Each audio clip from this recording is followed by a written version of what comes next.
ধরেন আপনি আপনার বউরে বললেন, দেখো তুমি চাঁদের চাইতেও সুন্দর। কিসের চাইতে সুন্দর? ভাই চাঁদের চাইতে উজ্জ্বল মানুষ হয় সম্ভব? মিথ্যা কথা না? কিন্তু এই মিথ্যা কথা বলা কি আছে? জায়েজ আছে।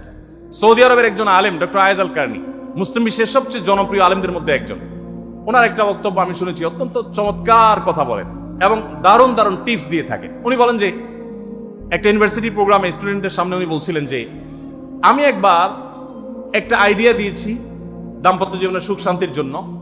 বলেন যে এটা ইমপ্লিমেন্ট করে অনেকেই সুফল পেয়েছেন, আমাকে ব্যক্তিগতভাবে জানিয়েছেন। টিপসটা কি? টিপসটা হলো উনি বললেন যে বাসায় ঢুকে মাঝে মধ্যে, সবসময় করলে আবার মাইর ধরে খাবেন, যখন দেখবেন বউয়ের মুড টুড ভালো আছে, বাসায় ঢুকে আস্তে করে লাইটের সুইচটা অফ করে দিবেন। তখন বউ কি ব্যাপার, লাইট বন্ধ করলা কেন? তখন বলবেন যে দেখো, বাসায় আসলে তোমার চেহারার উজ্জ্বলতা থাকলে আর এই লাইটের দরকার হয় না। মহিলা ধরে ফেলবে যে আপনি পাম্পটি দিচ্ছেন, বাতাস দিচ্ছেন, কিন্তু পাম্প যাকে দেন সে যতই বুঝুক না কেন, কিছু না কিছু কাজ হয়, কিছু না কিছু।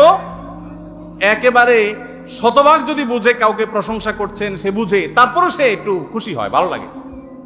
তো উনি বললেন যে শরবত বানায় আনছে বয়ে, তখন বলবেন যে দেখো চিনি দিও না, চিনি দিও না। তারপর বউরে বলবেন যে আঙ্গুলটা একটু চুবাই দাও। কেন? কারণ তুমি আঙ্গুলটা চুবাই দিলে ওটা চিনি চাইতে বেশি মিষ্টি লাগে। এই যে কথাগুলো, এই কথাগুলো আসলে সত্য কথা না। তো এই টাইপের কথা স্বামী স্ত্রীর মধ্যে মিথ্যা হলেও সেটা কি আছে? জায়েজ আছে।